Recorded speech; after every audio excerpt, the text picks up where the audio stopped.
test, and this is to see how your memory works during a period of learning. And I'm going to read a list of words, and I want you to try to remember them in order.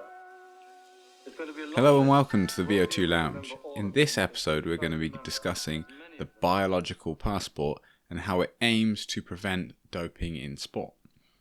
The Athlete Biological Passport, or also abbreviated as the ABP program, introduced by the World Anti-Doping Agency, or WADA, as a lot of people will have heard of them as, in 2009, was thought to revolutionize anti-doping efforts by monitoring biological markers over time rather than relying solely on detecting banned substances during regular testing. It is comprised of haematological and steroidal modules or tests, with an endocrinological module planned, and the biological passport tracks variables related to blood doping and steroid hormone levels, respectively. Now, this longitudinal approach provides a historical view of an athlete's biomarkers, enhancing detection capabilities and creating a physiological deterrent. Additionally, it allows for more targeted testing and reduced false negatives. However, challenges such as individual biological variability, environmental and lifestyle factors, technical and analytical issues, and legal and ethical concerns complicate data interpretation. Now, ensuring the accuracy of laboratory measurements, considering natural variations, and educating athletes and supporting personnel about the athlete biological passport and functioning are crucial for the program's success. Essentially, excuse my French, but it mainly stops athletes and more importantly teams and organizations from really taking the piss. So why the episode? Really, like every year, the Tour de France has doping allegations and concerns and so on and so forth, and usually the biological passport, along with other methods, are highlighted as the reason why the sport is clean. For example, usually, like Armstrong, for example, saying I haven't failed a test. The presence of testing is not necessarily mean the absence of doping, for example. It just may mean it hasn't been caught. But the biological testing itself is very clear cut, as in you test for what the banned substance. People tend to be able to grasp that really easily, but the biological passport less so, and especially with the Olympics coming up, it'll be discussed even more. So I thought it was a good time to do an episode essentially on the biological passport, to read up on it myself, having known mainly stuff just through collecting bits of information as I pass through, but never having gone through it in a level of detail to get through a clear picture as to what exactly is, what it's testing for, and then what some of the limitations are of it, some of the criticisms, and then have any athletes really been pulled up on their deviations from their biological passport. So let's just start with the modules that I mentioned earlier and what exactly those modules are. Starting with the haematological module. The haematological module of the biological passport gathers details about blood doping markers to identify the use of banned substances and methods aimed at improving oxygen transport, including erythropoietin stimulating agents and blood transfusions. Erythropoietin, like EPO, essentially you are just encouraging the release of red blood cells, and it's looking to detect for, rather than looking for the agent itself, it's just looking for a sign of an abnormal increase which would point towards someone using some form of enhancing agent or an exogenous substance in general. So it targets the detection of agents listed in section S2 of the prohibited list and the classification of prohibited methods under section M1. So, for example, blood and blood products manipulation. A key confounding factor in measuring blood biological markers like hemoglobin is the potential impact of plasma volume variations, which can result from physical activities, environmental conditions, and stress factors common among high-performing athletes. These fluctuations can alter hemoglobin levels to not just through increased molecular circulation, but also by molecule circulation, but also by changing blood plasma volume itself. Now, addressing these variations is crucial for accurate passport marker interpretation in general. And then the integration of new markers into haematological system is challenging due to strict criteria for longitudinal tracking, and currently only a few variables primarily related to iron metabolism meet the criteria. And essentially, the easiest way to imagine this is, specifically this blood tracking. You create a graph where you have a sort of tunnel, which is the upper and lower bands of the blood metrics of that individual, and if they stray outside of those bounds, it raises the flag that something could be awry. Now, a criticism we'll get in early on with the biological passport is because you're only looking for a large deviation. Sometimes the lack of deviation is a sign that someone is enhancing in some description. You think someone, say at the tour, could go through the tour unenhanced and get to the end of the tour and say start off with a hematocrit of like 50, let's just say, gets to the end of the tour and it's 45, whereas enhanced they just stay at 50. So from the outside observer looking at the biological passport, they'd assume no foul play or no foul play over the course of the entire year, because say they just flatline, a bit like someone using TRT, where a natural male with natural testosterone, say they get a blood test and their testosterone, their T-score is 500, and then they later in life, it goes down to say 50 or 100. Say, for example, they go on TRT and they perpetually are put up to say 400. They'd argue, look, I'm lower than I was in my peak. But the reality is the testosterone concentration doesn't just stay like that 500. In the natural male, it's going to undulate. It's going to oscillate. And maybe the average they actually have is, say, 350, 400. And they actually took it at a peak. Whereas on the synthetic testosterone, the exogenous source, they're now just a flat 400. And that's essentially what you're looking at when what you're missing in the biological passport here with the hematological references, is that you aren't detecting the fact that someone could just be completely plateaued at a completely reasonable, achievable level for an elite, but it just never deviates over the course of a 3-week Grand Tour or over the course of an entire year, where maybe previously you'd hit like the 6th month, you'd hit like June, capitulate with the amount of training you're doing, whereas enhanced, you're able to continue that training load all year, shorter off season, so on and so forth. You get the idea. So this is what it kind of misses in essence, really. Not to criticize it too early, but I thought given where we were, it'd be a good point to mention while it was still fresh in the mind. But the steroidal module, this module gathers data regarding steroid doping markers, and the aim is the identification of endogenous anabolic androgenic steroids when given exogenous and other anabolic agents such as selective androgen receptor modulators, grouped under section S1.2 of the prohibited list, just like prohibited substances. And it is effective for identifying sample that may be contaminated or mixed with another person's urine, for example. But bit of a mouthful. So what are these endogenous anabolic androgenic steroids? If you're someone who's done any bodybuilding research before, you'll have heard of these, but for people who specifically are in the cycling sphere, probably less common. So you've probably heard of anabolic steroids, which are medications that are manufactured forms of testosterone, so a synthetic form. The technical term for these compounds is an anabolic androgenic steroid.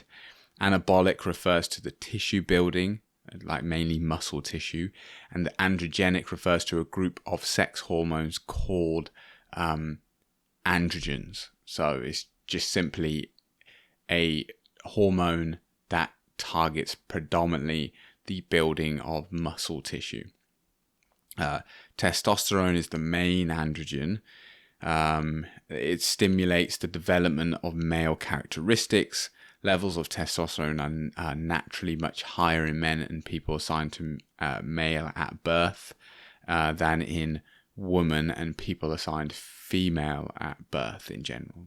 There is like an order of magnitude difference, and that's where you get the difference in skeletal muscle mass and muscle potential, but then the actual skeleton development and the widening in shoulders and so on and so forth. So that's the kind of substances you're looking at. And although cyclists, not particularly large muscular people, but it definitely can be used as a method of just simply recovery. It can be a method of possibly maintaining muscle mass when going on an extreme diet, that is to get to your race weight, and then just maintaining different bits of function during that time of being incredibly lean and recovering throughout, say, a grand tour or so on and so forth. Now, that's essentially what that module is looking at. And then the endocrine module, the biological passport steroidal module is designed to detect various forms of steroidal doping specifically, such as synthetic anabolic steroids and other substances that influence the body's steroid profile. However, the endocrine module is not. The steroidal module is not equipped to detect certain growth factors like growth hormone and insulin like growth factor, or GH and IGF. Probably heard of those. The development of testing for GH has been an ongoing process since the 80s, with the substance initially being sourced from human cadavers, pituitary glands. In 1985, the recombinant DNA technology enabled the production of synthetic GH, which significantly increased the availability and potential for abuse in sports.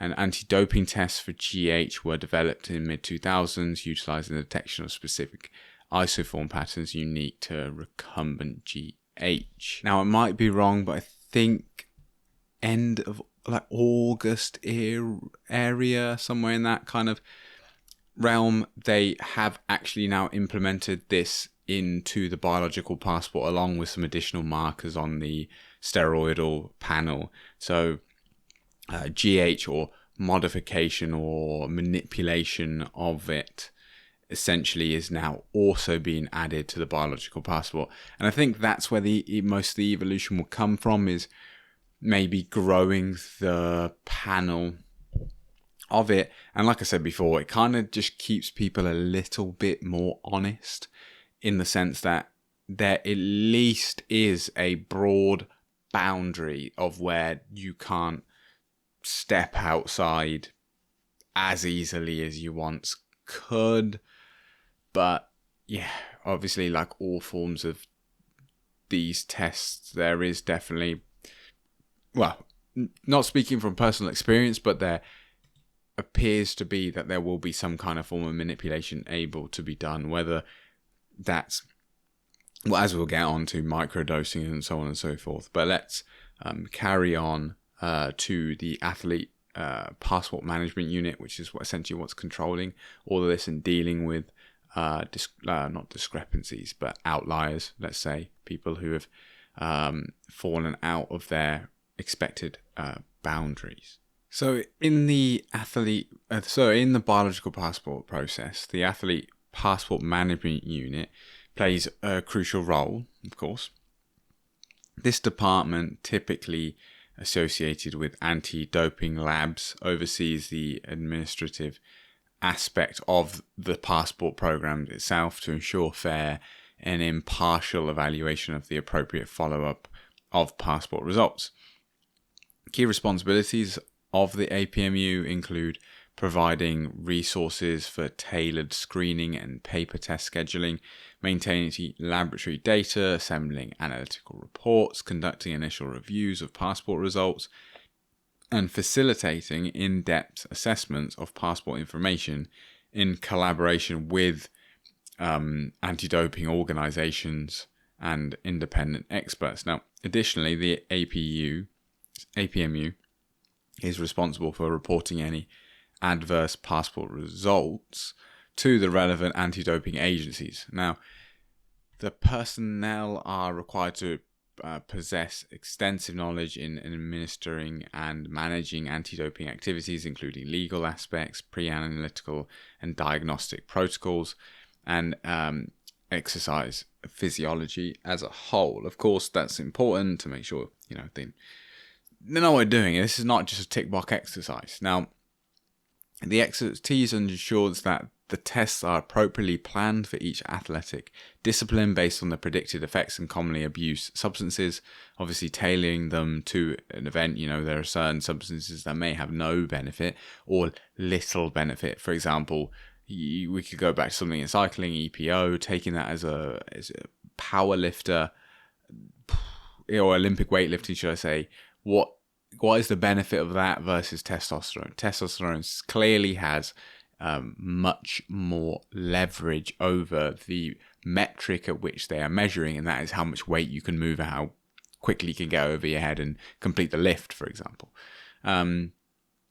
Now, the understanding of these areas is crucial for ensuring effectiveness and accuracy of testing process in general. Now, they engage qualified experts for the review of the passports. The expert panel for the haematological modules must consist of 3 experts with qualifications in clinical and laboratory hematology, sports medicine, and exercise physiology.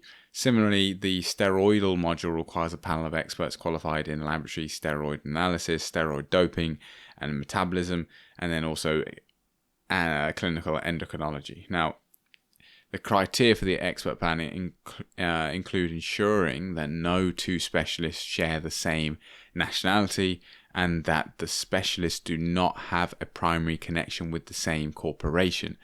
So it's quite thorough in the way that they're ensuring that there are as fewer factors involved that could cloud judgment, cooperation, interaction, or decision making in general when it comes to the end result and review of results. Now, at least one specialist must be current or former member of a WADA affiliated management unit, and these requirements, obviously, like I said, ensure that the evaluation of passport data is conducted by a diverse but highly qualified group of experts, and ensuring that the reliability of the anti-doping process is kept high and also its integrity.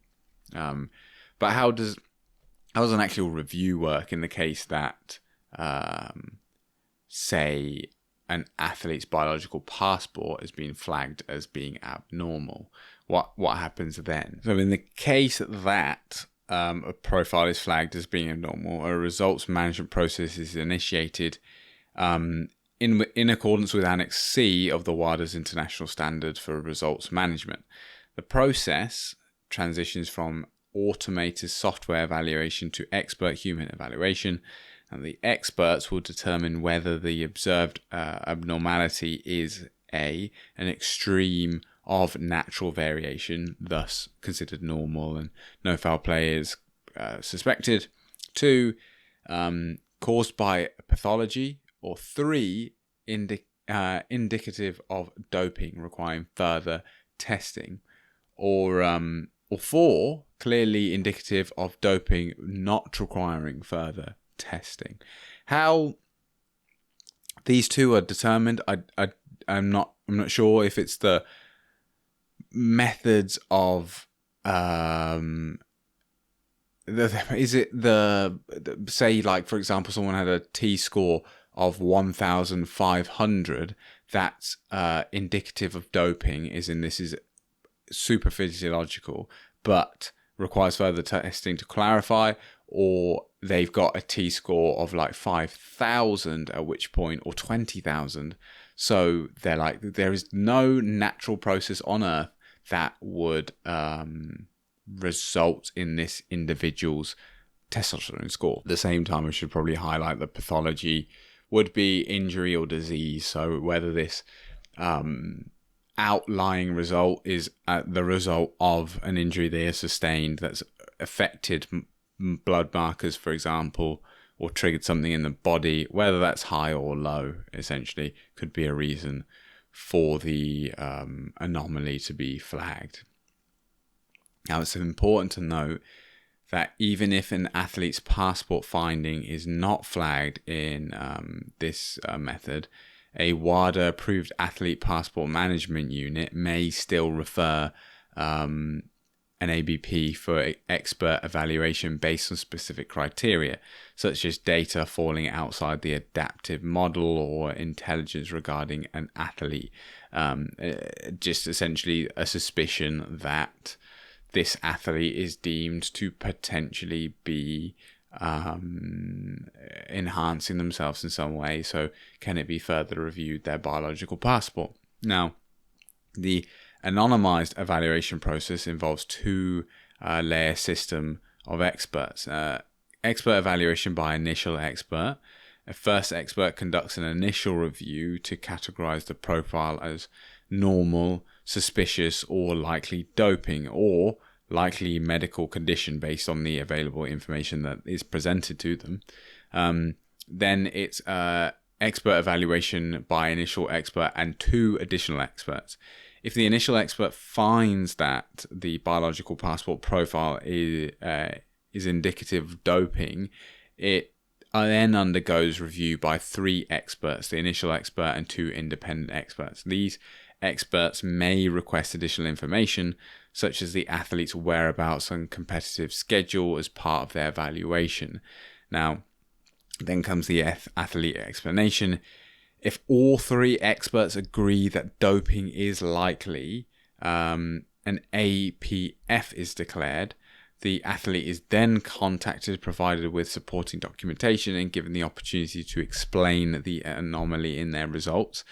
This is the first chance for the athlete to present any physiological explanation, environmental factors, or medical conditions that could account for the abnormalities seen in their biological passport results.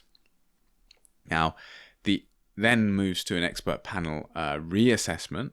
The athlete's explanation are anonymously reviewed by the expert panel, who reassesses their initial opinions in light of the new information. For example, in the case of Miss Halep, she argued that her biological passport was always within normal range and cited other factors such as blood loss during surgery and a period of detraining as innocent explanations for her blood values. However, the expert panel, with high confidence, found no innocent explanation, essentially. We'll go on to that in a bit later, but then there's the ADIV charge. If the expert panel unanimously concludes that the use of prohibited substances or method is highly likely, the athlete is formally charged with an anti-doping rule violation by the passport custodian, such as the ITIA. The prosecuting body must prove that the charge of the standard of comfortable satisfaction, as is emphasized by the tribunal in the Halep decision. A player who fails to provide convincing explanation faces a serious risk of being found guilty as charged. Now, how effective is it at catching dopers on the whole? Well, let's get into that.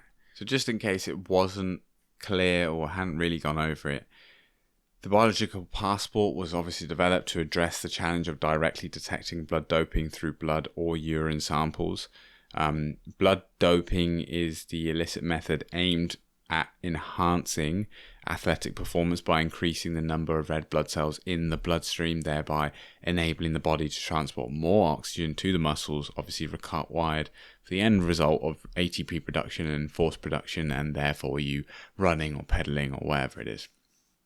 Now, common techniques include the use of erythropoiesis, stimulating agents, or RHEPO, infused of synthetic hemoglobin-based oxygen carriers, or perfluorocarbons, which is new to me if I'm honest, or autologous blood transfusing using your own blood, and hemoglobin blood transfusions using blood from a compatible donor. The using your own blood thing was essentially you go up to house, you get the increase, or you take your blood at a point where it's at maximal concentration and then reinfuse it at a later date. Erythropoietin is the hormone primarily produced in the liver and the kidneys that stimulates production of red blood cells in the bone marrow. The synthetic version, recombinant human EPO, closely mimics the endogenous hormone but remains in the body for only a short time. Due to its performance-enhancing effects, EPO was widely abused in endurance sports during the 90s and early 2000s, and it's where most people know the name from. Now, the biological passport was introduced as a countermeasure against such practices. Now, between 2008 and 2021, approximately 500 athletes have been charged with anti-doping rule violations based solely on the biological passport data, resulting in over 180 sanctions. The passport enables direct sanctions under Article 2.2, the use or attempted use of prohibited substances or methods, and serves as an investigative tool mainly. Information from the biological passport can guide targeted testing in specific athletes or groups, prompt further analysis of existing samples using alternative methods like isotope radiomass spectrometry, or IRMS, and support the long-term storage of samples for future reanalysis, essentially bringing them back out from the archives, essentially. Now, the biological passport indirect impact is more challenging to quantify, really, but includes significant indicators of success subjectively, I suppose. Since the passport introduction, positive test results for EPO have increased by 300%, as highlighted by Mottram and Chester. Additionally, studies have shown notable decrease in the reticulocyte percentage, a marker for blood doping among cyclists. Now, this decline may reflect the biological passport's deterrent effect, as athletes are aware their biological data will be monitored through their careers, even if single borderline results do not constitute adverse analytical findings. But at the same time, it can just highlight the sports plural, whether that's the Tour de France, whether that's the Olympics, like running, whether any aerobic sport have just moved on from such arguably crude methods of enhancing performance, and they've just gone to either unidentified methods, or, as we're going to get on to soon, whether it's the method of dosage or how quickly it's in and out of the system when you apply it at key times, whether your biological passport doesn't look abnormal, but it's just too good to be true and just flat the whole year. All these things can perform to result in this outrageous performances that we tend to really see at the moment, whether that's just across various sports in general. But what do the critics say? Let's just now get onto that part and really highlight where the cracks people deem them to be, essentially. So, as you can imagine, a lot of stakeholders believe that the biological passport has been a positive instrument in the, let's call it, the fight against doping, essentially regarding EPO use, especially regarding it. Not all that are as convinced of its efficacy in catching cheaters, essentially. And criticism and caution are about the biological passport's effectiveness. Really, include the following list I'm about to go to. So, one's the frequency of testing. So, the discrepancy in the number of tests conducted on different athletes and across various sports can be quite significant. The biological passport relies on long-term trends, and without significant data, the statistical accuracy is compromised. And then this inconsistency is testing frequency can then blunt the effectiveness of the passport itself. You've then got microdosing, which I've discussed before. Now, a study published in February 2023 highlighted that athletes use microdosing to reduce the detection window for blood doping. Athletes have been applying low doses of EPO, for example, less than 10. I think this is 10 IU per kilogram of body weight daily or every second day, instead of large doses multiple times per week, for example 30 IU per kilogram. Other experts suggest that micro-doping late at night, for example at 11 p.m, can result in a non-detectable anti-doping markers by the following morning, making it possible for athletes to evade detection.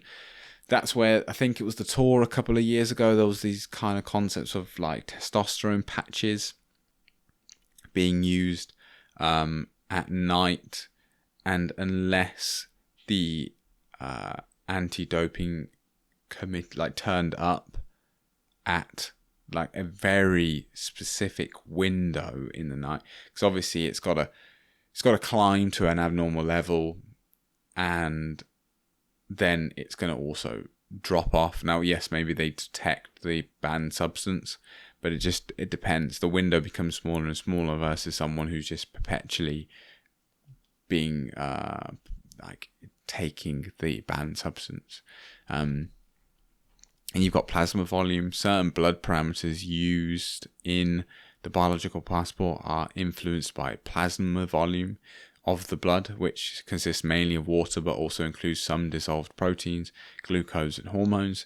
Now, various legal factors such as heat, illness and training load and altitude can affect plasma volume. Carsten Landby, who conducted a 2012 study on altitude training in elite athletes, cautioned that athletes could use high altitude to explain altered blood transfusion results, undermining the biological passport's effectiveness.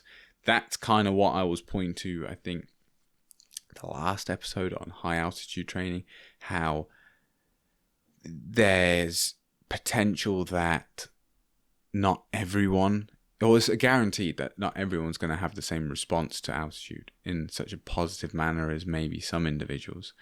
So for that reason, you still send all your athletes to altitude, but as a reason to be able to say, look, red blood cell counts high because they've been to altitude, not because they're using any exogenous banned substances, or even not banned and just not detected yet, but still could be banned. The individual could still get banned on the basis that they're using a substance to manipulate blood markers, but they get away with it because of the fact that they're out altitude, and because enough athletes are doing it, then there's less. It's less suspicious, because otherwise you'll be testing all the athletes that come from altitude. Which arguably, if there was enough funding, you would argue that almost every team would just continuously have. If say for example cycling had enough money in it across the whole thing, all world teams, or at least all world and pro teams, would essentially be dedicated a permanent testing individual, or would be required to test. The problem is you'd have to really do it based on a third party, but that would be somewhat of the gold standard. It would be to test not daily, but just whenever that individual felt like it, and rotate the individual to avoid corruption or bias or anything like that. But it's a lot of money. There are a lot of sports that need to get covered. And arguably for things like the Olympics, yeah, you can have it in competition. But by the time anyone who's trained for a goal event can see why in competition testing doesn't make sense. Because that's like saying that you don't need to train for your event. Turn up, maybe train for 2 weeks beforehand, and you'll be fine. Everyone knows it's not the case. So, yes, a bit like a taper where you lose some fitness, but the end result is that you're fresher and you come in and you're fine. Yes, maybe in the form of some form of enhancement, maybe the cycling off whatever substance it is results in a slight drop in performance, but you're still at a level higher than you could have ever been from your out of competition enhancement protocol. So that's where stuff like this comes from. Then there's also the subjectivity of human analysis. Unlike traditional testing procedures, where the mere presence of a substance or its metabolites determines an adverse analytical finding, the biological passport requires an expert evaluation. Although the 2-tier evaluation process includes checks and balances, the subjective nature of determining an athlete's passport findings means human error is, of course, possible, and as a subjectivity can result in both false positives and possibility of dopers slipping through the net, essentially. But it remains a valuable tool in anti-doping efforts, and like I said before, it to some extent at the moment keeps people partially honest, I guess. I don't talk from much hope, shall we say. So I know I gave examples before of the numbers of people that have been caught for a violation, and then the number of fines / bans or whatever that have been dished out. But a good high profile example is in September 2023, the former world number 1 tennis star and 2-time Grand Slam champion Simona Halep was banned for 4 years by an independent tribunal for breaches of Article 2 of the tennis anti-doping program, which closely mirrors the WADA code. This was then adjusted to 9 months, a 9-month ban later, due to part of, I think, the appeal process, and then that it was not seen as a deliberate or systemic. I'm not particularly certain on that, but it's worth looking up. Has a bit more information on various articles about it. But the 2019 Wimbledon champion was found to have committed anti-doping rule violations concerning 2 distinct but interconnected charges, which were the presence of roxadustat, I think is how you pronounce it, and a prohibited which is a prohibited anti-anemia medication in a urine sample collected during the 2022 US Open, and the use of prohibited substances and or method during 2022 based or irregularities in her biological passport. Now, aside from being one of the most high-profile athletes to be suspended for intentional doping in recent memory, the first instance proceedings were notable, and a number of experts involved, 4 of each side, some presenting diametrically opposed opinions. And for the International Tennis Agency, Integrity Agency, seeking a 6-year sanction on the grounds of aggravating circumstances, despite maintaining her innocence and blaming a contaminated collagen supplement called keto MCT The 31-year-old athlete's career and reputation as a result were at risk during it. Where it's at now, obviously now a 9-month ban. Don't know what reputation's how that's affected in the view in the public eye and sponsors and so on and so forth, but we'll see when she makes her reappearance essentially. Now, they did highlight that the biological passport and its interpretation is a bit more abstract and nuanced than just picking up a banned substance directly, and don't want to dish out a sentence unnecessarily. But it's an example of where it has picked up an athlete, and the key thing here was it's a high-profile person, because some of the arguments now are that the lack of frequent doping scandals relating to high-profile athletes is not a sign that it's not there, just that the high-profile athletes have very sophisticated doping regimes. It's not like an individual, like Tadej Pogačar, for example, is just, going off on a whim, finding some EPO, putting it in the system, or testosterone and putting it in the system and hoping that it all goes well. If it were to be the case, these are well orchestrated and well managed, just like the training is, regimes that are working alongside it. So the testing has to become equally as sophisticated, and the biological passport is clearly just one step. But does it mean that when you come to the upcoming 2024 Olympic Games that you can sit there and rest assured that every athlete is clean as a whistle? Almost definitely not.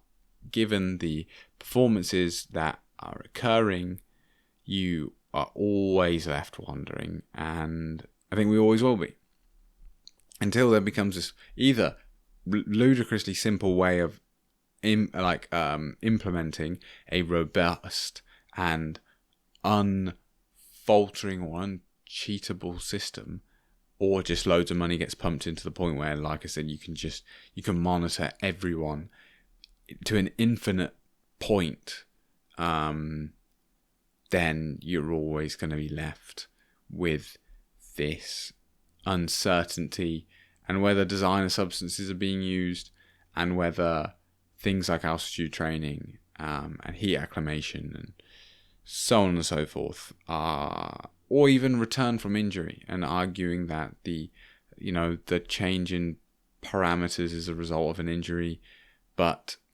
although it's still a disadvantage, they got injured, now they're able to use exogenous substances to rehabilitate the individual faster. Even though it's detected on the biological passport, it's still given a good enough excuse, and maybe even if they do suspect foul play and need further testing, if it's on a short enough half-life, it's out of the system quick enough that by the time they do some testing on this individual, the actual substance itself is out of the system and no foul play is suspected anymore. So, what are your takeaways from this? Do you think all the sports are clean, specifically the Olympics, or do you still have suspicions? For more content like this, explore my previous episodes and consider following, rating, and sharing the podcast wherever you get your podcasts from. Share your thoughts or suggest future topics at the vo2lounge@gmail.com or the VO2 Lounge Discord server. Links all down below. Thank you for tuning in. Until next time, it's goodbye.